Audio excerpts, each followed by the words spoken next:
Hola busqueros, ¿cómo estáis? Última masterclass, perdón, panel del día. Estamos junto a Íñigo Lecerraga, junto a Denis Céspedes, Alejandro Sandí e Inés Romero, que nos van a hablar el nuevo ecosistema de formación para el siglo XXI. Comentaros un poquito sobre Denis Céspedes, director de extensión de la Universidad Fidelitas, Alejandro Sandí, asesor de grandes empresas, Agencia Nacional de Empleo, Instituto Nacional de Aprendizaje, el INA, y Heiner Romero, Data Science, AI Technical Lead, Dev Republic y Wine River. Y bueno, Íñigo, que es nuestro country manager en Costa Rica, quien va a ser el moderador esta tarde. Así que bienvenidos y bueno, muchísimas gracias a los espectadores por asistir a este panel. Muchísimas gracias también a los espectadores que nos ven desde Facebook, desde el auditorio de Busqueros Live. Y bueno, nos alegra mucho presentar este panel que bueno, es parte de lo que tenemos que vivir y de cómo nos tenemos que poco a poco actualizar con estas nuevas formaciones al transcurso de toda nuestra época profesional, ¿no? Así que bueno, bienvenidos y muchísimas gracias por asistir. Gracias, José Ramón. Bueno, un placer tenerlos a los tres acá.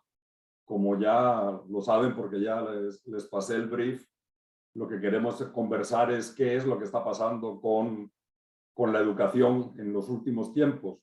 Internet ha sido una tecnología que vino a dinamitar industrias enteras. Ahí se fueron las enciclopedias, las agencias de viajes y otro montón de negocios. Ahora está dinamitando empleos. Pero uno de los sectores más reacios o que más ha costado que se vea afectado por esta revolución tecnológica es, curiosamente, la educación. Por muchas razones y la mayoría de ellas legítimas, porque obviamente tenemos inversiones enormes en infraestructura, en docentes, en ciertas formas de hacer las cosas. Pero ya se van comenzando a ver cambios significativos que están haciendo o que están generando movimientos en este ámbito del quehacer humano, en el ámbito de la educación. Por eso ustedes están hoy aquí como exponentes de lo que está pasando en las universidades, que ha sido tradicionalmente la forma de labrarse una carrera. Usted estudiaba su primaria, su secundaria, sacaba una carrera, colgaba el cartón ahí, lo enmarcaba, y a partir de ese momento ya usted no tenía que volver a tocar un libro ni hacer absolutamente nada, porque ya había hecho lo que tenía que hacer, ya había pagado el derecho al piso. Hoy ya no es así. Hoy ya nos estamos enfrentando a procesos de educación prácticamente que permanentes, porque aquello que estudiamos de pronto se queda obsoleto o de pronto aparecen nuevos desarrollos, nuevas tecnologías. Lo mismo pasa en el ámbito, que nos hablará Alejandro, en el ámbito de la educación técnica. La educación técnica tenía un propósito, unos ámbitos de aplicación hace unos años, ahora tiene unos ámbitos diferentes, se va moviendo y tiene que asumir también la incorporación de las tecnologías de virtualización y demás. Y finalmente trajimos a Heiner, que va a ser uno de nuestros instructores en Dev Republic, porque él es un excelente ejemplo de lo que pasa hoy en día o de cómo se labra una carrera hoy en día yendo de aquí para allá. Es decir, él ha estudiado economía, administración, ciencia de datos, ha sacado 7 certificaciones, si no recuerdo mal, está sacando una nueva maestría en análisis de datos. Pues bueno, esto es un poco lo que queremos compartir hoy con ustedes, y voy a comenzar con don Denis, preguntándole precisamente qué está pasando en las universidades, cómo se están adaptando las universidades a estos cambios que requieren procesos más cortos, procesos más rápidos, reentrenamientos, etcétera. Adelante, don Denis. Muchísimas gracias. Buenas tardes a todos. Agradecerte, Íñigo, por la oportunidad, a los amigos de Busquero, y darle un cordial saludo a la estimable audiencia y a los colegas que me acompañan en el panel. Ciertamente es un reto no menor, pero desde el punto de vista de la academia queremos verlo no solo como un reto, sino genuinamente como una oportunidad para reinventarnos, para transformar todos esos procesos que de la mano de múltiples nuevos temas, llámese Industria 4.0, llámese globalización, llámese virtualización, nos están retando precisamente a hacer las cosas diferentes. Y si me permiten, quisiera presentarles una laminita que tenemos por acá, que en buena medida trata de recoger cuáles son estas fuerzas impulsoras, cuáles son estos componentes disruptores que un poco están modelando ese nuevo ecosistema y esas nuevas formas en las que aprendemos, entendiendo, como bien mencionaba Íñigo al inicio, que se trata de un proceso continuo. Hoy en día lo menos que podemos pensar es que esto acaba con un bachillerato, con una licenciatura, con un posgrado, sino que se transforma y estamos constantemente en ese requerimiento y en esa necesidad de reinventarnos. A ver, a la luz de varias tendencias que hemos querido sintetizar desde el punto de vista de la academia, de lo que entendemos es genuinamente ese mandato que tenemos por generar una oferta académica adecuada, que parte, por ejemplo, como pueden ver acá ustedes en el cuadrante de la izquierda, de esas capacidades, de ese empoderamiento que las personas deben ahora tener en el sentido de poder atender a estos procesos desde cualquier lugar, en cualquier momento y en un modelo autogestionado. Esa formación virtual es una base y esa formación virtual de la mano de los modelos híbridos lo que debe hacer es transformarse, extenderse, ¿por qué no reinventarse? Precisamente para incorporar no solo las carreras tradicionales que habíamos venido impartiendo, sino también habilidades, competencias, herramientas, elementos que me puedan poner a trabajar en el corto plazo, que es un poco todo lo que estamos buscando. La tecnología, sí, ciertamente la tecnología no solo es uno de los agentes transformadores más importantes, sino que leemos y entendemos que es el gran habilitador para efectivamente proporcionarle oportunidades y proporcionar acceso a personas quienes de otra manera no tendrían esta capacidad, toda vez que implicaría un traslado, irme a vivir del lugar donde resido al lugar cerca de la universidad, tener que invertir en pases, en alimentación, en una serie de cosas. A ver, que hoy en día, gracias a los modelos virtuales y a los modelos híbridos, hemos podido atender y comprender para efectos de hacer más costo efectivas todas estas inversiones. Ahora bien, mal haríamos si no tomamos en cuenta que la persona es el centro y debe ser el centro de todo este aprendizaje. No es simplemente ver vídeos en línea, no es simplemente realizar exámenes a distancia, sino que se hace absolutamente necesario que el acompañamiento, que la atención de dudas, de consultas, que esa labor que ya va más allá de la clase magistral esté presente en todos sus extremos y que hoy en día podemos resolver en buena medida con los bots que atienden preguntas frecuentes, con los docentes que indistintamente de en dónde se encuentren pueden atender a grupos muy extensos, haciendo uso precisamente de tecnologías, pero al servicio de la gente. Y un cuarto pilar que nos parece es absolutamente pertinente y necesario de incorporar es ese empoderamiento ya no solo en los programas, ya no solo en las carreras, sino en la forma en la que yo consuma esos contenidos. Pensando en que el ratito que tengo es el break de almuerzo, por ahí el ratito del break de café, que yo puedo estudiar a las 9 de la noche cuando llego a casa.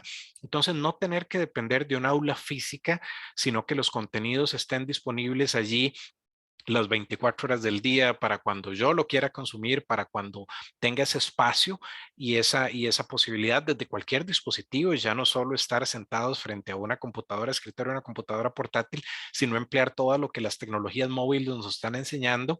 Hemos leído y hemos entendido que son estos grandes retos, que nuevamente a mí me gusta verlo como estas grandes oportunidades que tenemos de transformar y de reinventar todos estos procesos y dentro de ello incluir las temáticas, la currícula, los programas, las carreras, que no solo le brinden la oportunidad a nuestras personas estudiantes de hacerse de esos empleos hoy, sino que los preparen para afrontar todo eso que viene en el futuro.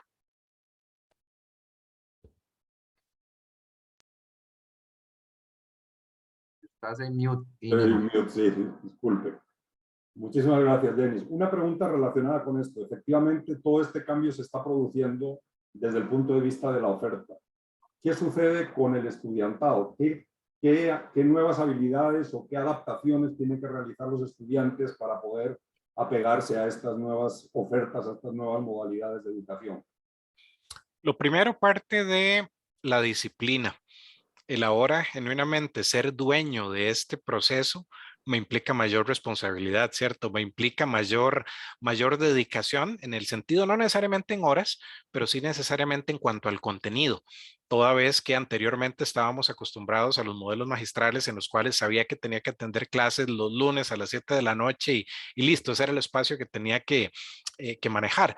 Mas, sin embargo, hoy en día esa responsabilidad y ese traslado de la capacidad de autogestión igualmente me implica no caer en la procrastinación, no caer en los temas de lo dejo para después, lo acumulo, porque ahí genuinamente puede ser un problema. Lo segundo son las habilidades digitales, llamémosle base, la alfabetización digital, en el sentido de poder emplear y sentirse cómodo utilizando tecnologías digitales, utilizando, llámese Zoom, llámese Meet, llámese Teams, cualquiera de estas plataformas, utilizando páginas web para efectos de tener estas interacciones. Y lo tercero, que no deja de ser una brecha importante, temas de conectividad y equipamiento, que a pesar de que en un país pequeñito como Costa Rica podríamos pensar que eso no son temas relevantes, la realidad es que la pandemia desnudó una serie de brechas, una serie de diferencias que tenemos que atender como país, que tenemos que atender como sociedad, para que no sea que producto de esta digitalización lo que hacemos es ensanchar la brecha digital para las personas quienes no tengan estas capacidades y estos recursos. Perfecto, muchísimas gracias, Denis. Vamos a pasar ahora con Alejandro. Dime, hola, ¿qué Ahí. tal? Alejandro, le acabo de pasar otro enlace, si es tan amable de... ¿Me lo pasaste el correo? No por... Bueno, se lo puedo pasar al correo. Bueno, vamos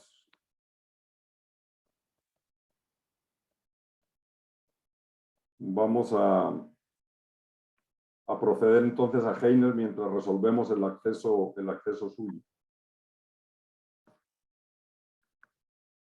Porque al parecer el enlace que utilizó no era el adecuado, pero va.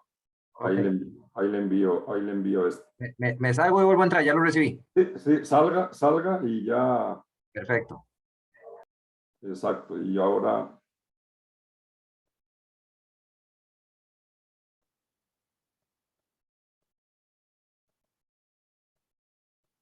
Disculpen, pero bueno, estas cosas pasan.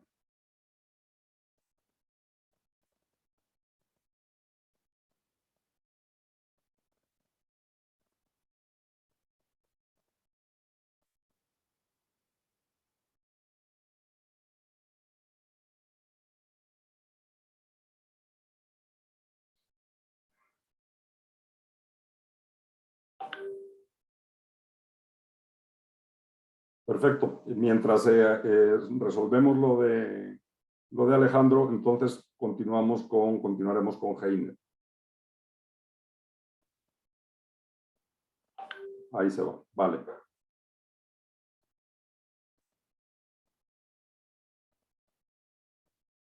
Heiner, vos sos un caso de una persona que se formó precisamente, originalmente, con el esquema de toda la vida. Es decir, estudiaste un bachillerato, sacaste una licenciatura, después fuiste por un posgrado, pero tu vida se ha complicado un poco o has variado un tanto la forma en que te has estado moviendo académicamente. Cuéntanos desde tu perspectiva cómo es hoy en día, o cómo ves tú el entorno educativo, las ofertas que existen, y también cómo te has desenvuelto tú, específicamente, por ejemplo, con el caso de las certificaciones, que es una modalidad de educación que está poniéndose muy en boga. Bueno, buenas tardes a todos. Claro, yo de hecho traía una presentación, voy a compartirla un momento. ¿Vale? Para abordar mejor el tema. Entonces, bueno, no sé si la pueden ver ahí. Sí, la estamos viendo. Ok, perfecto. Entonces, bueno, yo quería abordar ese tema desde varias aristas. Siento que es bastante importante ya conocer lo que ha cambiado el mercado y más que todo para la gente que anda buscando trabajo, ¿verdad? Entonces, bueno, para mí hay 8 temas importantes que conforman un nuevo esquema de trabajo, entre los cuales tenemos el primero, las carreras universitarias. Hoy por hoy ya un mercado no está buscando que una persona tenga, por ejemplo, una carrera universitaria per se, sino lo que está buscando es que sepa hacer las cosas. Al menos en tecnología, que es el área en la que yo estoy, sí se está buscando mucho que una persona tenga, o más bien tenga las capacidades de aprender algo muy rápido, de que más bien tenga la experiencia, ¿Por qué? Porque si basamos en el viejo modelo, más que todo siempre se buscaba personas que tuvieran carreras universitarias de hecho, es decir, un grado, una licenciatura, una maestría. Sin embargo, eso se ha demostrado que no necesariamente una persona que tenga ese tipo de estudios va a ser competente en el trabajo. ¿Por qué? Porque los planes de estudio muchas veces están muy desactualizados, no son de la forma en que se necesita hoy en las empresas. Entonces, las carreras universitarias sí son necesarias, pero hoy en día ya no es algo que le agrega un plus a la gente. Es decir, ya todo el mundo tiene una licenciatura, todo el mundo tiene un bachillerato, entonces ya no es un diferenciador tan interesante para un empleado. Otra cosa, las certificaciones. Las certificaciones hoy en día son bastante interesantes. Hay muchísimas certificaciones en el mercado y también es algo muy importante que tenemos que tomar en cuenta porque no todas las certificaciones que se dan en el mercado son buenas. ¿A qué me refiero con que son buenas? Hay certificaciones que uno toma y no le van a agregar ningún tipo de importancia al currículo. Es decir, no es porque yo esté certificado en tal área, yo voy a ser competente en esa área. ¿Por qué? Porque las certificaciones solo tratan de evaluar ciertos grados mínimos de conocimiento que una persona tiene que tener. Por ejemplo, les pongo un caso muy específico. Cuando yo me certifiqué en Tableau, que es una herramienta para análisis de datos y también para visualización en realidad, si yo comparo todo lo que yo tuve que estudiar para certificarme versus lo que yo he tenido que investigar por aparte para hacer mi trabajo diario, no es ni un 40% de lo que yo tuve que aprender para poder certificarme, sino que yo he invertido muchísimo tiempo tratando de aprender, por ejemplo, cómo convertir datos, cómo hacer diferentes tipos de cálculo. Cuando a mí me dan, por ejemplo, una base de datos completamente diferente que yo nunca he visto, cómo yo vengo y utilizo ya todo el conocimiento que he tenido, más la certificación para poder venir y hacer este esquema nuevo de visualización que está requiriendo la empresa. Entonces, no porque estemos certificados quiere decir que seamos competentes para hacer una tarea y que la empresa automáticamente nos va a dar el trabajo, porque eso sí pasa, pero no en todos los casos. Otro punto importante, definitivamente los idiomas. Hoy en día ya sabemos que el inglés es algo que nos abre muchísimas puertas. De hecho, todas las empresas siempre ya están buscando inglés. De hecho, ya inglés ni siquiera es como un añadido en el currículum como antes pensábamos que poníamos inglés, sino que las empresas ahora están buscando otras cosas, como por ejemplo, yo sé hablar portugués, sé hablar, por ejemplo, mandarín, sé hablar otros idiomas. Eso es muy importante para las empresas porque uno se convierte en una persona que puede añadirle un poco más de valor a la empresa. Nuevas tecnologías. Ya hoy por hoy, las empresas están buscando mucha gente que sepa utilizar herramientas colaborativas, software especializado para hacer diferentes tipos de cosas. Por ejemplo, no sé, ahora si nos ponemos a ver, por ejemplo, los requerimientos que se le solicitan a una persona que ingresa en el área de administración, y lo he visto por ahí, ya siempre les van a pedir conocimiento en Tableau, en Power BI. Eso es algo que no era como antes que uno tenía que tener, sino que ya es mandatory que uno tiene que tener. Conocimiento en Excel también, conocimiento en Zoom, conocimiento en Teams. Ese tipo de herramientas, aunque suenen que son un poco básicas, hay gente que todavía no las maneja. Entonces es importante que rompamos esos esquemas para decirle a la gente, usted tiene que aprender ese tipo de herramientas porque son importantes al momento de buscar un trabajo, ya sea un trabajo en una transnacional o incluso una empresa nacional, pero son muy importantes y son muy valorados. Lo otro, definitivamente estudiante para toda la vida, ya el viejo esquema de que usted agarraba, sacaba un bachiller o sacaba una licenciatura y ahí dejaba de estudiar, ya eso se acabó. Ya definitivamente la industria 4.0 nos ha obligado a ser estudiantes de por vida. ¿Qué quiere decir esto? Yo tengo que seguir especializándome constantemente para aspirar a mejores puestos y aspirar a mejores trabajos. ¿Por qué? Porque los puestos ahora cambian muy rápido. Yo lo que aprendí hace 3 años ya probablemente dentro de 2 años no me va a servir a mí, sino que yo tengo que aprender constantemente otras tecnologías para poder ser interesante a nivel de mercado para un empleado. Entonces yo tengo que ser ese estudiante que siempre está buscando nuevos cursos online, nuevas certificaciones, nuevas carreras, nuevos cursos cortos, nuevas especializaciones para poder ir en el terreno dentro del mercado laboral. Otra cosa, preparación para la vida laboral real. Eso es quizá lo que pasa muchísimo la gente que viene y sale de una universidad y piensa que con un título va a buscar trabajo, y eso es completamente mentira, no lo va a encontrar. Sí lo encuentra, pero son muy pocos los casos. ¿Por qué? Porque las empresas piden mucha experiencia y mucha gente a veces no tiene la experiencia y la gente dice, pero yo me vengo graduando, ¿cómo hago para que me den experiencia si no la tengo? Yo cuando estaba en la universidad lo que hice mucho fue hacer pasantías. Hacía pasantías, unas eran remuneradas, otras no eran remuneradas, porque es la única forma que uno tiene para empezar a meterse un poco en esa vida laboral. Y a veces las pasantías, aunque da un poco de pereza quizá, la gente dice, pero es que no me lo van a pagar y va a ser más tiempo, sí son bastante importantes. ¿Por qué son importantes? Porque son la puerta de entrada a un futuro laboral, incluso en esa empresa. Si uno es bastante bueno o si la empresa tiene las posibilidades, se lo pueden dejar. Entonces, este tipo de cosas son muy demandadas hoy en día. Aunque uno no tenga experiencia, uno puede empezar con con prácticas profesionales. E igual, por ejemplo, yo he tenido muchos estudiantes ahorita que me preguntan, profe, ¿cómo hago para brincar al mundo de la ciencia de datos que ahora está tan como de moda, verdad? Y tal vez tienen una carrera en administración o son de economía, entonces quizás es un poco más difícil de brincar. Entonces, tal vez lo que yo les digo es, ustedes pueden empezar a aplicar a nuevos trabajos, tal vez a una posición junior, pero, por ejemplo, si usted no consigue trabajo en esto porque ya el mercado lo perfiló, que usted está en determinada área, entonces es importante que usted empiece o valore la idea de empezar en una pasantía o, por ejemplo, haciendo un internship en una empresa. Esas son cosas muy valoradas que uno va adquiriendo experiencia con eso. Punto 7, ser autodidacta definitivamente. Ya eso de que uno esperaba que la gente a uno le solucionara todas las cosas o incluso que le dijera cuál esquema formativo tiene que ir si ya eso no existe. Creo que ya todas las personas tenemos que aprender a ser autodidactas, aprender a buscar las respuestas por nosotros, aprender tecnologías por nosotros mismos. Ahora hay muchísimos tipos de cursos, muchísimos tipos de fuentes. YouTube, Facebook, Internet, usted busca algo y usted encuentra muchísimo material, entonces no hay pretexto para decir que es que uno no puede aprender, porque uno puede aprender de muchas formas. Lo que pasa es que uno tiene que tener ese sentido de ser autodidacta. Y finalmente, resiliencia. Eso es algo muy importante que sí quiero tomar en cuenta. ¿Por qué? Porque cuando yo estaba buscando trabajo, me pasaba muchas veces que yo agarraba y enviaba 10, 20, 30, 40 currículums y nadie me llamaba. Entonces, ¿qué es lo que pasa? Eso uno obviamente se siente mal, porque uno dice, ¿por qué a mí las empresas no me están tomando en cuenta? ¿Por qué no me están llamando? Entonces uno tiene que ser un poco resiliente de saber que, bueno, uno primero no puede controlar que una empresa no lo llame y todo. Entonces, ¿qué es lo que puede hacer? Uno tiene que seguir especializándose, uno tiene que seguir tocando puertas y nunca darse por vencido, porque no es lo mismo que uno agarre y mande 40 solicitudes y nunca le respondan, porque esas 40 al menos uno le van a responder. Mande 100 currículos, mande 200, al menos una puerta que se le abra, ya eso es una ganancia muy importante y a veces la gente se da por vencida mucho antes de que esa puerta se abra. Entonces uno tiene que ser resiliente de saber que uno tiene que esperar que las posibilidades tal vez son un poco limitadas, pero siempre existen las posibilidades. Entonces, bueno, eso era más que todo las ideas que traía.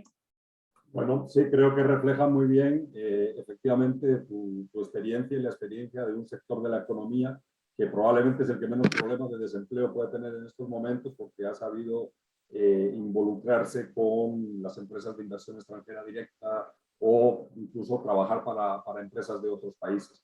Pero bueno, esa no es la realidad laboral de todo el mundo. En nuestro país también tenemos, exacto, en los países en general, otro montón de ocupaciones que requerimos atender. Y por eso está aquí sentado don Alejandro Sandí, como representante de la Agencia Nacional de Empleo y del Instituto Nacional de Aprendizaje, para que nos cuente un poco qué está pasando en el ámbito de la educación técnica, en las demandas laborales, las demandas de las empresas por personal con estas habilidades, cómo está cambiando cómo ha venido cambiando este panorama, cómo se ha adaptado el INA a estos cambios. Gracias, Íñigo, y bueno, y pedirles disculpas ahí por la parte técnica que tuvimos ahorita y pues darles las gracias por este espacio. Agradecer pues también a los panelistas que nos acompañan, don Rafael, Denis, Heiner, pues don José Ramón, de parte de ustedes y muy agradecidos por invitar al Instituto Nacional de Aprendizaje y la Agencia Nacional de Empleo en esta gran iniciativa. Comentarte un poquito, efectivamente sí, el INA se ha venido reinventando, así como lo mencionó ahora muy atinadamente Heiner y lo mencionó también Denis, a raíz de todo esto de la pandemia, pues prácticamente nos hizo a todas las instituciones, no solo públicas, sino también las privadas, a hacer un cambio radical y en eso, pues gracias a Dios, desde el año pasado se empezó a trabajar en toda una ley de fortalecimiento del INA, precisamente aunado al tema de la revolución 4.0 y enfocada a todo el tema de la empleabilidad. Y aquí es completamente todo un esquema bastante interesante porque ya el INA, a través de esta nueva ley que se promulga y que ya los reglamentos salieron ahora, no tienen ni una semana de haber salido ya los reglamentos de becas y acreditación específicamente, que son los que estamos trabajando ya propiamente y esperamos ya el otro mes de septiembre iniciarlos, le va a permitir no solo a todas las personas que hoy tienen acceso a las ocupaciones y a las carreras que ofrece, o los cursos y los programas que ofrece técnicos el INA, para poder llevarlos, sino que también ahora estamos dando ese paso o esa milla más que va a permitirle a toda la fuerza laboral o esos potenciales candidatos futuros, oferentes que quieran formar parte del mercado laboral en poder optar por una beca y poder ir a estudiar a otra institución pública o privada siempre y cuando el INA no tenga la capacidad o no tenga los cursos para poder atender esa demanda ocupacional inmediata que requieren las empresas. Entonces, eso ya viene a cambiar todo un esquema muy importante porque nos permite apoyar a todas las empresas que hoy tienen esas necesidades en buscar estas becas por medio de lo que vayamos a hacer en la parte de centros de formación públicos o privados, y que también, muy importante, reestructuramos también muy bien la parte de ayuda económica, y que eso le va a permitir a las personas que, lejos de que vamos a becarlas en un centro de formación externo al INA, si por A o por B va a necesitar esa ayuda para ya sea temas de internet, temas de que no tiene el equipo de cómputo, que no tengo los pases para irme a movilizar a este centro de formación, porque no me lo está dando virtual, sino me lo va a dar presencial, entonces nosotros vamos a poderles apoyar en todo ese proceso. Claramente es importante entender que todo eso va por una priorización, que se van a analizar a todas las personas que vayan a aplicar en esta lógica, pero es una parte muy importante. Quiero robarte nada más un momentito porque sí quiero compartir esta imagen por acá, y que no sé si ahí la pueden ver, sí, donde básicamente todo el Sistema Nacional de Empleo, que es el que estamos actualmente trabajando y que pues como agencia y al estar involucrados dentro del Instituto Nacional de Aprendizaje, toda esta lógica de servicios, que es un sistema, que así es como prácticamente está constituido y va muy de la mano, como ahora también lo mencionaba creo que Heiner, van a ver que el centro de todo esto son las personas y las empresas. En esto se basa nuestro modelo de gestión de la Agencia Nacional de Empleo, y como pueden ver aquí, el punto más prioritario y primordial para poder entrar en esta lógica de todos estos servicios, que muy importante, son gratuitos, que eso es algo que quiero aclarar aquí. Todo lo que es los servicios o lo que vayamos a ofrecer desde la Agencia Nacional de Empleo son gratuitos y no tienen ningún costo ni para las empresas ni para las personas. Pero el registro sí es obligatoriamente necesario y es mandatorio. ¿Dónde nos registramos? En www.ane.cr. ANE, que es el abreviado de Agencia Nacional de Empleo.cr. Ahí es donde van a poder ingresar, y al lado derecho van a ver la parte donde dice registrarse. Entonces ahí los invito para que tanto personas como empresas puedan iniciar y puedan incursionar en estos beneficios que vamos a empezar a ofrecer. ¿Qué es lo que estamos haciendo dentro de la agencia? Bueno, una vez que ya se registran, vamos a ver uno por uno muy rápidamente. En orientación, tenemos todo un modelo de orientación enfocado a la parte de orientación vocacional, que eso por muchos años lo hemos venido haciendo desde el INA, y tenemos lo que es algo muy nuevo, que es la orientación laboral y profesional. Ya aquí es donde nos estamos enfocando desde la agencia en apoyar a las personas. Si bien es cierto, ahora decía don Heiner el tema de los autodidactas, pero sí a veces sí es importante darles ese empujoncito o esa asesoría o ese consejo para que ellos sepan que realmente lo que van a hacer es lo que realmente necesitan para su empleo y para que el día de mañana puedan crecer. En esta parte también nos vamos a dar cuenta el tema de emprendimientos. Si nosotros identificamos que existe un emprendimiento desde el punto de vista de la agencia, automáticamente, como ustedes saben, bueno, en el INA, ahora recientemente también, el año pasado, se creó todo lo que tiene que ver con los centros de desarrollo empresariales, y eso le va a permitir también que nosotros, si logramos identificar que es un potencial emprendedor que podemos perfectamente derivarlo al área de los centros de desarrollo empresarial, ahí van a poder entonces los compañeros de los centros de desarrollo y también de la parte de los centros de emprendimiento apoyar y guiar a esas personas para que entren en otra lógica que tiene que ver con todo lo que es la banca de desarrollo, que eso es otro mundo completamente, pero que ya ahí van a perfectamente apoyarse y beneficiarse de otros incentivos que podemos apoyarles desde ahí. En la parte entonces de orientación vamos a manejarlo desde esas dos aristas, vocacional y profesional laboral. En la parte de empresas entramos en un enfoque de asesoría, más que todo, no tanto de orientación, sino de asesoría, donde nos vamos a enfocar en las empresas, en sentarnos con estas personas de reclutamiento, entender esas necesidades que tienen, levantar una ficha de demanda ocupacional para entender cuáles son esos perfiles que están demandando hoy estas empresas, alinearlos con el tema de lo que tiene que ver con formación y capacitación, porque obviamente, como lo decía ahora don Heiner, y me gustó mucho el ejemplo que dio con el tema de la parte del tabló, si hay una brecha en un puesto específico de analista de datos, por ejemplo, que una empresa está buscando, y logramos identificar que no tiene el tabló y lo está poniendo hoy y que necesita contratar, no sé, 100 personas en los próximos 3 meses, Entonces, a mí me está levantando una bandera muy importante esta empresa hoy donde me está diciendo, vea, Agencia Nacional de Empleo, necesito contratar a 100 personas, tienen la secundaria lista, pues es un puesto de entrada, no necesariamente puede ser que tengan experiencia, puede salir del colegio, no hay ningún problema, pero sí necesito que tenga Tableau.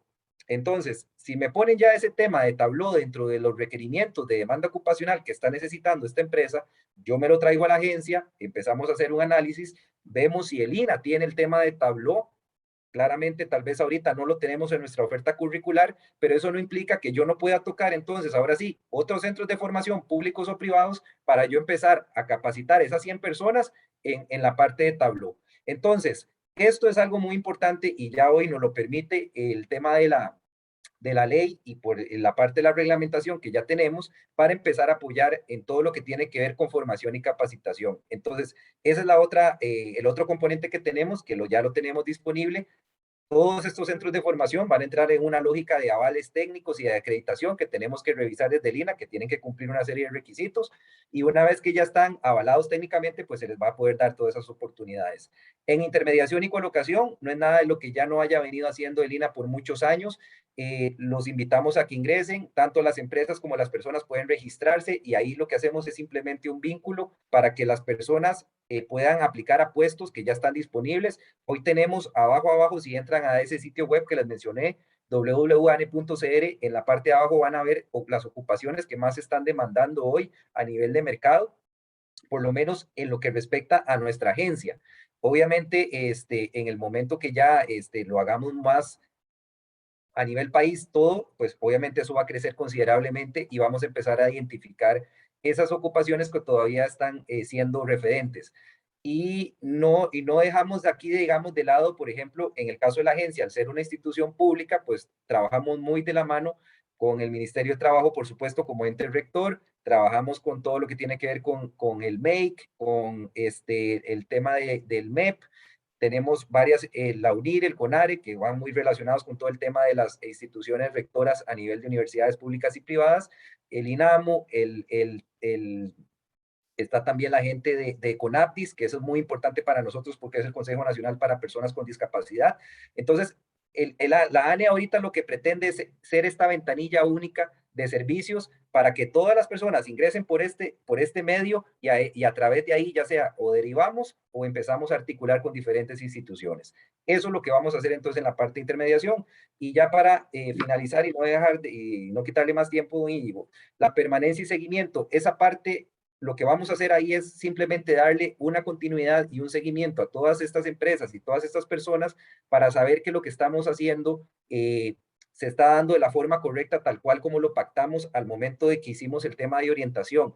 En la parte de orientación, ahí lo que hacemos es que firmamos un pacto de servicios personalizados con las personas para poder dar esa trazabilidad y ese seguimiento de que realmente lo que se comprometieron con nosotros se está haciendo. Porque todo esto, nuevamente, como lo mencioné al inicio, es gratuito. Entonces, para nosotros sí es muy importante tener esa visibilidad de que lo que estamos haciendo se está cumpliendo y que la persona pues está llegando a su máximo potencial de poder cumplir todas las necesidades que requiere. Y por último, y no menos importante, la inteligencia y la mejora continua que nos va a permitir a todos los diferentes componentes, como pueden ver, eso es transversal y sistémico, nos va a permitir conocer cada uno de las oportunidades de mejora que podamos encontrar en cada uno de los diferentes componentes para entender cómo está el mercado laboral, hacerle las mejoras que se consideren, alimentarnos de otras bases de datos que hoy actualmente probablemente tenemos acceso como entidad pública y que nos va a permitir hacer ese enriquecimiento de información para poder hacer todos estos cruces que, bueno, ahí don Heiner no me va a mentir con el tablón, todas las cosas que uno puede hacer. Aquí pues usamos Power BI, que es diferente, pero ahí se hablan de la misma forma y podemos entender un poquito toda esa lógica y toda esa inteligencia. Y pues la permanencia, que eso es algo muy importante, es darle las oportunidades hoy a las empresas que tienen colaboradores y que quieren darle esa milla más de poder formar y capacitar a su personal que hoy tienen y que, por ejemplo, hemos identificado que el tema de brechas en habilidades blandas, resolución de conflictos, en el tema de poder manejar diferentes situaciones X, con ciertos cursos que podrían manejar estas personas, pues los podría llevar a un nivel más arriba a nivel, digamos, de persona como empleo, para sea crecer verticalmente o para crecer verticalmente una organización. Entonces, pues esto a grosso modo es un poquito lo que pretende la Agencia Nacional de Empleo a través de todos los servicios que involucra, pues obviamente en este caso, en su mayoría todo lo que ofrece el INAH como tal, y pues toda esta ley que ahora vino a fortalecerse para poder darle esos valores agregados que tal vez antes no los podíamos hacer y que con la pandemia pues claramente nos vino a mover el piso y a hacer muchas cosas importantes para beneficio del país. Muchas gracias, Íñigo. Muchísimas gracias, Alejandro. Ahí tengo una pregunta en reserva para usted. Ahorita vuelvo. Y ya comienzan a aparecer preguntas aquí también de A la portales. orden. Pero voy a volver con don Denis. Recientemente salió una noticia que hablaba de, bueno, cuáles son las carreras universitarias que tienen mejor salida y cuáles son las que no y demás. ¿Nos puede hablar un poco de cómo está variando el panorama de la demanda de carreras, si es que realmente hay un cambio? Somos sociedades que tradicionalmente nos hemos especializado en formar abogados, educadores, y le hemos subido a las ingenierías y demás. Ahora pareciera que eso se está revirtiendo. ¿Se está revirtiendo realmente? ¿Hay cambios en la naturaleza de la demanda? Sí, absolutamente. Y no es casual que en el caso de Fidelitas Universidad, siendo una universidad enfocada en ingenierías, leímos esto de manera muy temprana. Pero para efectos de no quedar en un sesgo de la oferta académica que pudiéramos tener en el modelo ecosistémico que estamos impulsando, por eso me encantó el nombre del panel, en el modelo ecosistémico de educación Fidelitas que estamos impulsando, estamos manejando un abordaje de manera triple hélice. Escuchar qué dice el sector público, escuchar qué dice el sector privado y escuchar qué dice la academia. Para nosotros es absolutamente pertinente la voz de nuestros empleadores, la voz de las grandes empresas, de las cámaras empresariales, de los gremios, quienes nos dan puntería de cuáles son esos oficios, esas carreras, esos elementos que se están requiriendo no solo hoy, sino también en el futuro. Definitivamente del lado del sector público, siendo también uno de los empleadores más importantes, estamos viendo que de la mano de las carreras duras se está necesitando complementariedad, se está necesitando una serie de desarrollos de habilidades y nuevas competencias. El manejo de datos es innegable, la utilización de inteligencia artificial, porque ahora el reto es cómo hacemos más con lo mismo. Y no es digitalizar funciones para despedir personas, sino habilitarles nuevas tecnologías para que puedan hacer mejor servicio al ciudadano, para poder digitalizar trámites, por ejemplo, para poder ser más eficientes. Y desde el punto de vista de la academia, no solo nos quedamos con lo que ocurre localmente, sino que estamos procurando entender y leer de manera temprana lo que está ocurriendo gracias a las redes de investigación académica internacional, gracias a consorcios, a convenios y a vinculación internacional que nos permite traer de manera temprana esos requerimientos y esas necesidades para poder manejar este tipo de elementos.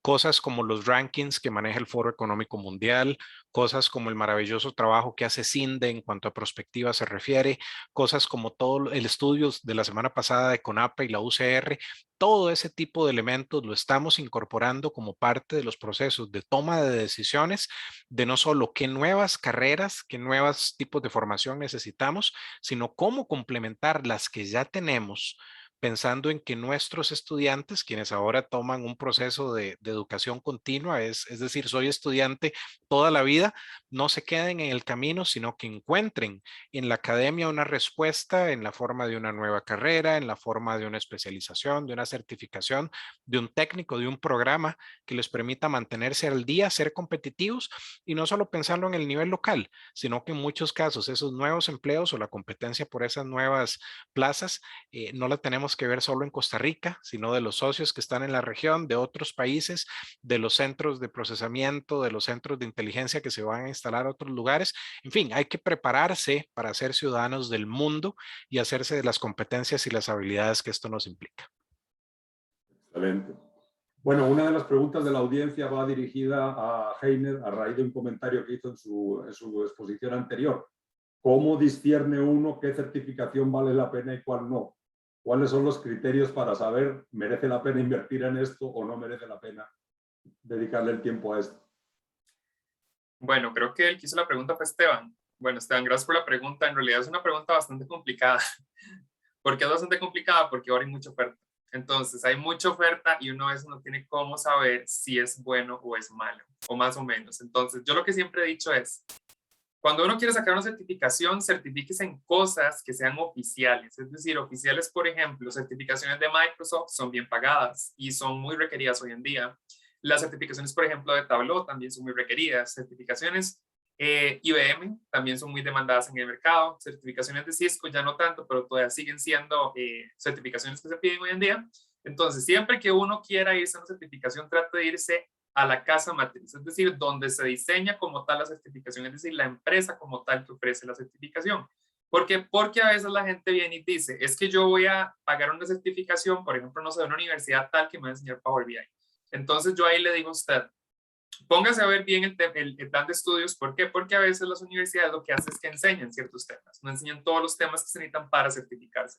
Y tampoco son preparaciones para una certificación. A veces sí son temas de preparación, pero a veces no. A veces nada más es que un profesor o un conjunto de profesores, incluso una unidad académica, viene nada más diseñar una certificación pensando en lo que el estudiante necesita para trabajar, pero no obviamente en lo que la certificación propiamente está pidiendo. Entonces, eso es lo principal. Si ustedes quieren sacar una certificación, váyanse a la casa matriz, es decir, ¿a cuál certificación quiero yo? Por ejemplo, una certificación en Artificial Intelligence Engineer, por ejemplo, de Azure. Entonces, váyase a Microsoft directamente. No compre la certificación con otro proveedor o compre, por ejemplo, con una universidad, porque no sabemos la calidad de educación que puede tener. Entonces, siempre que tengan certificaciones, vayan donde el proveedor. Y también otra cosa que yo les quería mencionar es, siempre que hayan certificaciones, busquen que sean certificaciones proctorizadas. Es decir, que hay una persona, o es decir, hay una persona que me está cuidando en el examen de que yo estoy haciendo la certificación y está evaluando el conocimiento que tengo. No que sea una certificación que yo nada más simplemente hago y yo puedo venir y copiar de todo lado, porque ustedes saben que en realidad a veces a la gente le gusta eso, pero eso no es lo mejor que hay. ¿Por qué? Porque obviamente uno puede engañar al sistema, puede engañar a todo mundo, pero cuando usted venga a un empleador y un empleador le aplica una prueba técnica que ahora no es porque usted tiene una certificación, usted le va a decir al empleador, tome, yo tengo certificación, me toca hacer prueba técnica, igual le van a hacer prueba técnica. Y en la prueba técnica va a salir que usted no sabe utilizar la herramienta. Entonces, eso es muy importante que tomemos en cuenta ese tipo de cosas. Perfecto. Bastante pragmático los criterios que nos acaba de compartir Heiner. Gracias. Ahora, Alejandro, la pregunta que le tenía en reserva. A nosotros también nos pasa aquí en Busqueros. Hay 434.000 desempleados, cifra oficial, 1.000 más, 1.000 menos, en el país. Pero nosotros tenemos plazas abiertas que nos cuesta llenar. Yo ingresé recientemente a su sitio, al sitio que usted mencionó, a www.ane.cr, y vi que había disponibles 2.000 y pico de plazas. Y me pregunté, ¿por qué no se llenan? ¿Qué es lo que pasa? ¿Cuál es el descalce? Resulta que las empresas demandan algo que no tenemos en el mercado, es un problema de la oferta laboral que no está capacitada para ciertas cosas. ¿Dónde está ese descalce, esa brecha? Sí, buena pregunta, Íñigo, claro, y con mucho gusto le doy un poco de contexto. Precisamente ahora que mencionaba Denis, el tema de CINDE y todo esto, la Agencia Nacional pues ahora está muy metida de lleno dentro de todas estas grandes empresas que al final es, digamos, la atención propia como asesor, que es la que veo yo dentro de la agencia.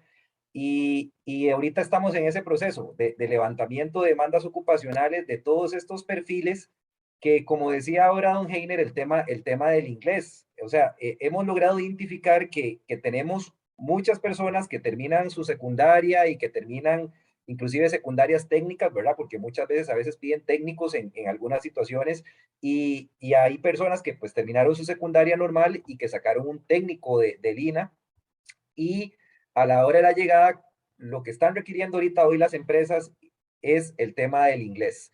Y lo que están pidiendo es un B2 para arriba, ahí, don Íñigo. Entonces, esa es la gran brecha que estamos teniendo porque lamentablemente hoy en nuestras instituciones de educación pública y bueno, los privados, algunos que otros, pues los que obviamente los que no son bilingües no tienen ese problema, pero los que lamentablemente son más los públicos que los privados. Y cuando las personas están saliendo, no están saliendo con un inglés superior a un B2. Entonces ahí es donde estamos teniendo una gran brecha donde definitivamente es como país, pues ponernos la camiseta y ver desde el punto de vista del MEP qué se puede hacer para poder empezar a tratar de elevar un poquito ese nivel de inglés de las personas cuando están saliendo de sus colegios.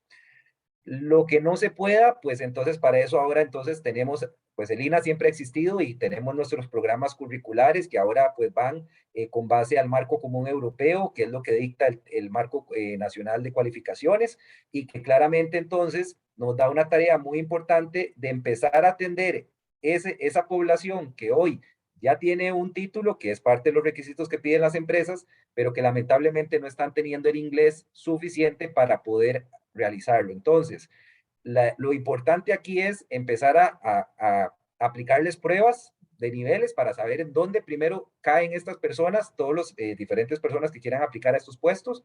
Una vez que entendemos en qué nivel cayeron, empezar a trabajar con ellos basados en las priorizaciones y todo lo que les mencionaba a nivel de la agencia, para saber entonces si empezamos a derivarlos si tenemos algo que podamos ofrecer en el INA, lo vamos a hacer. Si no lo tenemos en el INA, pues tocaremos entonces las puertas de estos centros de formación públicos y privados que cumplan con los avales técnicos y que tengan la oferta curricular del marco común europeo para entonces empezar a llevar a estas personas para que empiecen a llevar el nivel de inglés donde hayan caído, ya sea que cayeron en un B1 o que cayeron en un A2, y empezar a llevar ese proceso de capacitación y formación para que cuando ya terminen puedan optar por este empleo que andan buscando estas empresas. Entonces, ahorita lo que estamos teniendo, y le puedo decir que esa es la brecha más grande que hemos identificado, que es el tema de inglés, y que si bien es cierto, como decía don Heiner, ahora ya es como parte de la cotidianidad, ya no es algo como que yo pueda decir hoy, cuidado ya más bien, ahora lo que están pidiendo es un tercero, un cuarto idioma, ya hoy, por lo menos a mi hija y que la tengo en escuela y que ya está en el proceso del colegio, ya le van a dar un segundo idioma porque eso es lo que tiene que venir, o sea, ya por default tenemos que venir con el inglés dentro de nuestro currículum, pero lamentablemente pues estamos en ese proceso ahorita de esta brecha y estamos en ese proceso de empezar a entender y a raíz de esta nueva ley de fortalecimiento pues nos va a permitir poder ayudar ahora sí a muchas personas por medio de las becas en estos centros de formación, que es lo que estamos identificando en este momento. Perfecto. Curiosamente, el pasado lunes tuvimos un panel con académicos y gente de empresas sobre el tema de las brechas de empleabilidad y este tema del inglés salió en forma muy marcada, tanto por parte de, nos lo decía Natalia Severiche, de Manpower, es decir, una persona solo por el hecho de hablar inglés ya va a obtener un premium en ingreso de alrededor de un 20% de Claro. nivel de salario. Y nos lo decía Víctor Umaña y, del INCAE y Alberto Mora del Estado de la Región, que definitivamente las falencias o las carencias en formación de inglés en la secundaria pública son inescapables. No se puede esconder que no lo estamos haciendo bien, definitivamente.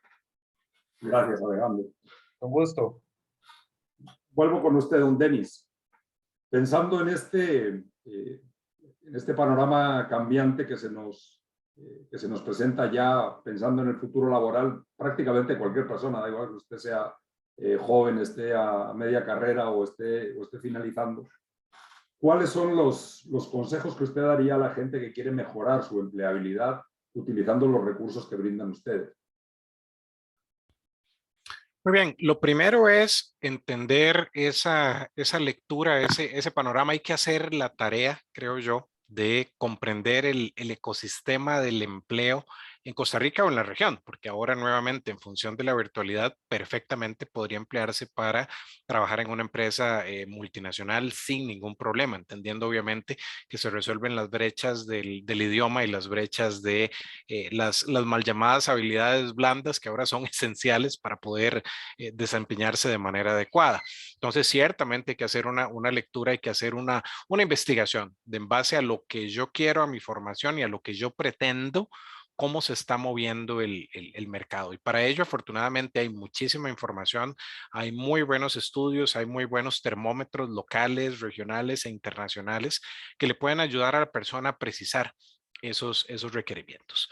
Lo siguiente, y parece mentira, pensaría uno que es obvio y es básico, pero es fundamental, hacer un plan en el sentido de qué elementos necesito de corto plazo, qué elementos necesito de mediano plazo y qué elementos necesito de largo plazo, en el sentido de que en función de estos tres distintos tiempos voy a poder resolverlo con una certificación, con una formación, con un curso que puedo llevar en línea de manera muy pronta, en 4 semanas, 6 semanas, 6 meses, dependiendo de cuál sea el panorama que me planteé, y que eso me sirva para efectos de apostar en las distintas modalidades que existen, programas, certificaciones o un micromáster, por ejemplo, por una formación que me dé ese soporte para efectos de confirmar las competencias y las habilidades que tengo. Tercero y no menos importante, pensar en que necesito disponibilizar los espacios para efectos de lograr un balance efectivo entre calidad de vida y el tiempo y los esfuerzos que voy a dedicar a esto. Pensando en que el tiempo que me gano trasladándome o que tenía que invertir anteriormente trasladándome, ahora lo puedo dedicar precisamente a los procesos de formación y capacitación. Y cuarto, y no menos importante, esto siempre lo mencionamos, que sea algo que le apasione a la persona, que le resulte agradable, no que sea algo forzado, sino que en cualquier proceso de mediación, en cualquier proceso pedagógico y entendiendo que la persona tiene que ser el centro de esto, que se trate de algo agradable, que te retribuya, que te genere sentimientos positivos y que no sea simple y sencillamente por optar por un cartón, por un cumplimiento, sino que te llene y que te permita continuar impulsando el ingenio y todo eso que te mueve para resolver y aterrizar todos esos requerimientos y esas aspiraciones que como personas tenemos. Perfecto. Heiner, si volvieras atrás en el tiempo, ¿qué cosas de las que hiciste no volverías a hacer? ¿O qué recomendación darías a alguien que está saliendo de su educación secundaria y quiere formarse, quiere decidir para dónde agarra, qué puede hacer? Bueno, es una pregunta bastante difícil en realidad, porque bueno, si me pongo a ver, yo definitivamente, si pudiera trasladarme otra vez a cuando acaba de salir de nada más del colegio, cuando yo salí del colegio, el problema que yo tenía es que yo no sabía muy bien qué estudiar. ¿Por qué no sabía muy bien qué estudiar? Porque yo salí de un colegio técnico, pero en el colegio técnico lo único que llevé fue cosas de finanzas. Entonces yo creí que por ahí me iba porque me gustaban mucho los números. Cuando ya pasé por la universidad y ya pasé por todo eso, yo me quedé viendo y yo dije, a mí, yo soy economista, pero a mí economía no me gusta mucho. O sea, no es algo que a mí me apasione, sino que yo la saqué por los números. Entonces yo decía, si yo pudiese devolver el tiempo, yo hubiese estudiado matemática pura, estadística o algún lenguaje, o por ejemplo, ingeniería en computación. Eso es lo que yo hubiese estudiado. ¿Por qué? Porque siento que son carreras muy demandadas hoy en día y que son carreras muy fáciles que usted puede brincar a muchísimos tipos de empleo. Por ejemplo, si usted estudia matemáticas, usted puede dedicarse a análisis de datos, análisis de modelos, puede hacer muchísimas cosas. Incluso nada más usted tiene que aprender el lenguaje de programación y ya puede brincar a hacer data science. Si usted estudia ingeniería informática, lo que tiene que aprender quizá un poquito más es nada más cómo interpretar bien los datos y habilidades blandas, que son muy necesarias obviamente para contar historias, que mucha gente a veces deja de lado las habilidades blandas para contar historias. Y si hubiese estudiado estadística, pues yo tengo un conjunto de todo, ¿verdad? Entonces nada más tengo que aprender un poco de lenguaje de programación para meterme como por ejemplo en Python o en otros por ejemplo como en Java, Hadoop, Spark, nada más, entonces por ahí me iría. Pero definitivamente yo lo que haría es irme a una carrera que sea 100% técnica, 100% técnica, que lleve mucha matemática, lleve muchas estadísticas, también lleve programación y definitivamente también complementarlo con cursos que yo pueda hacer a mí me integren esta parte de las habilidades blandas que sí es muy necesario tener. A veces la gente deja de lado completamente las habilidades blandas, cómo yo comunico resultados, cómo yo manejo las relaciones interpersonales con otras personas, cómo yo me manejo en una reunión de estas, por ejemplo. A veces la gente piensa que porque yo soy muy bueno a nivel técnico ya eso me abre muchas puertas y eso no es la verdad. Porque en las entrevistas de trabajo a veces la gente está midiendo muchísimo qué tan bueno es usted a nivel técnico, pero también cómo expresa sus ideas, cómo viene y convence a una persona. Entonces, ese tipo de cosas también, y obviamente también el tema del inglés. Eso es algo muy importante. Yo, de hecho, cuando estaba en la universidad, creo que en primer año, segundo año, yo me acuerdo que yo tenía beca de la UCR, entonces yo esa beca agarraba y pagaba el mismo curso de la Universidad de Costa Rica de inglés. Entonces, con la misma beca yo pagaba ese curso para poder aprender inglés. Entonces es algo muy interesante que, bueno, que yo en su momento hice. A veces me arrepiento porque yo digo, lo mismo que yo aprendí, lo hubiera aprendido en otra plataforma, quizá online, pero en ese momento no tenía como las herramientas. pero quizás sea el paso que yo seguiría ahora. Me iría completamente por áreas tecnológicas o perfectamente de áreas duras de conocimiento. Perfecto.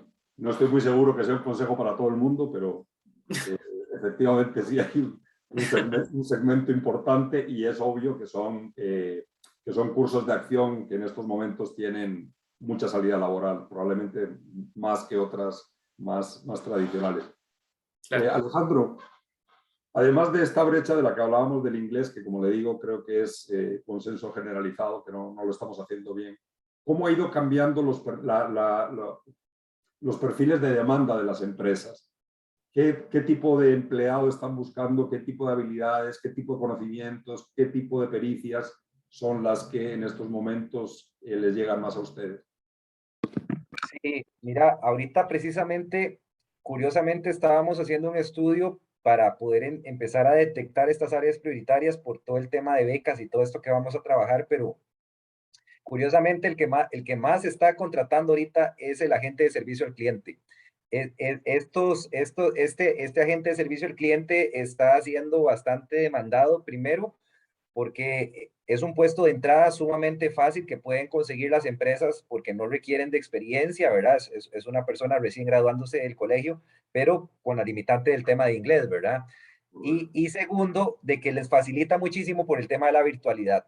Todas estas empresas ahora de call center prácticamente todos los puestos los están dando virtuales por el tema de la pandemia y eso les ha ayudado muchísimo a empezar a tocar un montón de zonas geográficas dentro del país que antes no podían hacerlo porque como era presencial, únicamente limitaban a las personas que estuvieran cerca de estas zonas geográficas donde ellos tienen sus sites, ¿verdad? Entonces, eso, el hecho de que ahora les abra una oportunidad muy grande, ha sido algo bastante interesante. El otro que hemos logrado identificar, que es algo que llama mucho la atención, es el puesto de CAD Designer. Este puesto de desarrollador de software y que conozca todo el tema de CAD, de AutoCAD y todo esto, es algo que pues vienen muchas empresas de tecnología, especialmente ahora en todo lo que tiene que ver con impresión de 3D, todas estas empresas dentales y todo que precisamente estamos trabajando muy de la mano con CINDE, nos está dando mucha información muy rica de destrezas y de habilidades que tienen que tener las personas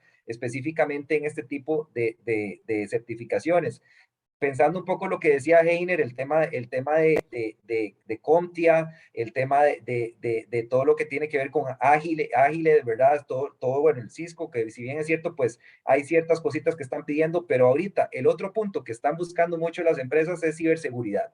Esa, digamos, es parte de las carreras y de los cursos, y pues ahí yo sé que la Fidelitas también tiene esos cursos bastante mapeados a nivel de su ingeniería, y de hecho estos perfiles prácticamente no piden que sean de secundaria, sino ya aquí están pidiendo personas que sean con grado universitario, porque claramente ya se requiere para temas de ciberseguridad un conocimiento un poco más amplio, pero ojo, siempre retomando el tema del inglés. Entonces siempre es importante y eso va a existir en todas estas empresas transnacionales y pues en el caso de nosotros, que por nuestra ubicación geográfica, pues Estados Unidos es el mayor foco de demanda ocupacional y pues por eso es que todas estas empresas están confiando en nosotros y están desarrollándose, pues viene un enfoque bastante interesante.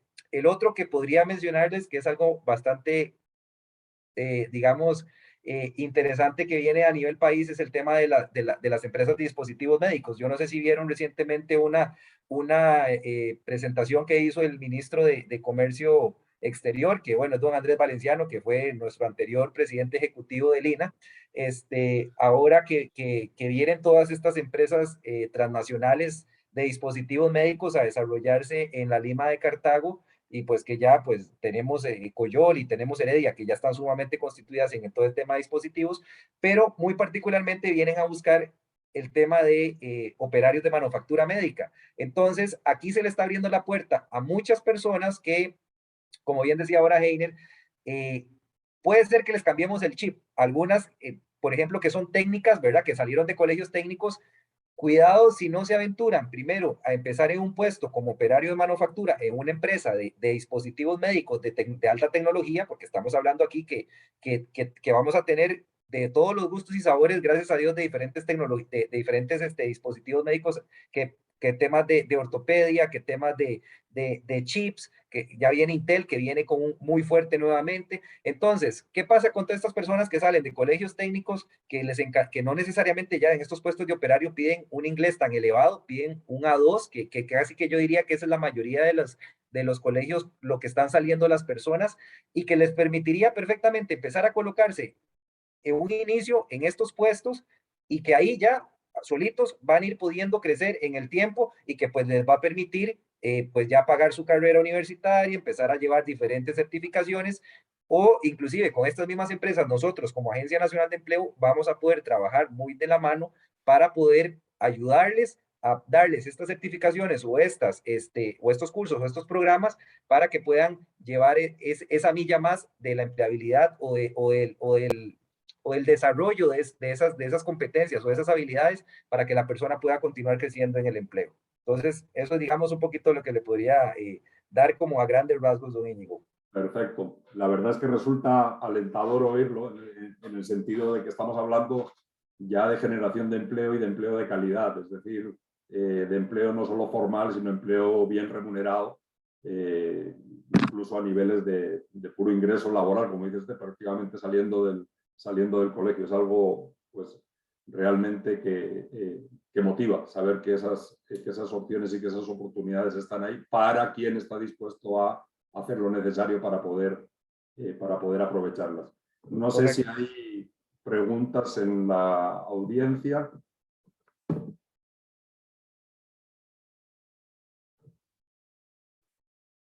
No, lo que sí hay es un comentario que dice, respondiendo un poco a la pregunta que hice yo antes de, bueno, ¿por qué hay plazas disponibles y esas plazas no se concretan? Pues no. Entonces, alguien del auditorio estaba comentando que las empresas piden como pedir al niño, es decir, piden requisitos y requisitos y requisitos y requisitos y requisitos y al final resulta que son plazas pues, prácticamente imposibles de llenar, pero precisamente por la cantidad de requisitos que piden las empresas. Bueno, pues sin más, quiero agradecerles a los tres la participación en este panel y en nuestra audiencia. Espero que les haya sido de interés conocer cómo están cambiando y cómo están evolucionando los procesos de formación, los entornos de formación, las posibilidades de formación que ahora son vastísimas. Hemos tenido ejemplos de ustedes tres durante esta sesión que nos dejan claro que realmente quien quiere estudiar, quien quiere aprender, quien quiere formarse, quien quiere mejorar su empleabilidad cuenta con recursos disponibles pues, diversos y abundantes. Muchas gracias a los tres. José Ramón. Sí, no, muchísimas gracias, Íñigo, por toda esta presentación y también, bueno, a Denis, a Alejandro y a Heiner por vuestros ricos y enriquecedores comentarios, sobre todo como con la formación y el empleo en Costa Rica. A seguir en Busqueros Live, seguimos mañana con más masterclass, tenemos mi marca personal y herramientas para crear un currículum, así que no se las pierdan, nos vemos mañana y sigamos entrando en la feria, viendo a las personas de recursos humanos, haciéndoles las preguntas que querramos. Estamos aquí para ayudarles y bueno, y muchísimas gracias por estar aquí y hacerlo esto posible. Vale, hasta luego, buen día. Gracias, hasta luego. Muy amables por la invitación. Hasta luego, Gracias, gracias. muchas gracias. Chao.